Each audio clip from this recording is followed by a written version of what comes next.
రాష్ట్రంలో జనసేన పార్టీ బలోపేతానికి కృషి చేస్తానని నూతనంగా బాధ్యతలు చేపట్టిన జనసేన కేంద్ర ఎన్నికల కమిటీ కన్వీనర్ ఆలా అనిల్ కుమార్ పర్చూరు విలేకరుల సమావేశంలో అన్నారు. రాబోయే ఎన్నికల్లో టీడీపీ, జనసేన పార్టీ కూటమి విజయం సాధిస్తుందని ఆయన జోస్యం చెప్పారు. సోమవారం పర్చూరులోని ఆయన స్వగృహంలో పలువురు పార్టీ నాయకులు ఆయన్ని కలిసి శాలువాలు, పూలమాలలతో ఘనంగా సన్మానించారు.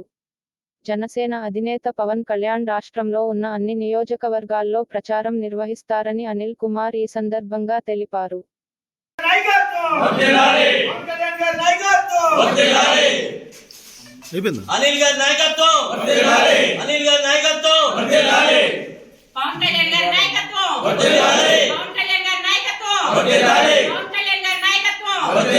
నాకు మా అధినాయకుడు పవన్ కళ్యాణ్ గారు ఈ 2024 ఎలక్షన్స్కి సమాయత్తంతో మమ్మల్ని అందరినీ ముందుకు తీసుకెళ్తున్నారు.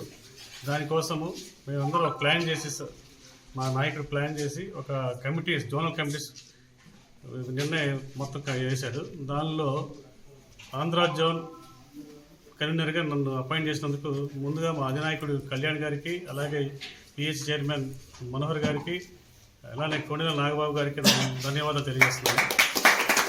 ఆయన ఇచ్చిన బాధ్యతని ఇక్కడ ఉన్న ఈ జిల్లాలో ఉన్న జనసేన నాయకులు, కార్యకర్తలు, మహిళా నాయకులతోటి ముందుకెళ్ళి నేను ఇచ్చిన కార్యక్రమాన్ని పక్కాగా ప్లాన్గా చేసి జయకేతనం ఎగిరేటట్టు ఈ మిత్రపక్షాలతో కలిసి వెళ్ళే ఎలక్షన్స్ మంచి విజయాన్ని సాధించే విధంగా మేము అందరూ ప్లాన్ చేసుకుని నాయకుడు ఇచ్చిన బాధ్యతని పూర్తి చేస్తామని చెప్పి మీ అందరూ సభాముఖంగా అందరి ముందు నేను తెలియజేస్తున్నాను.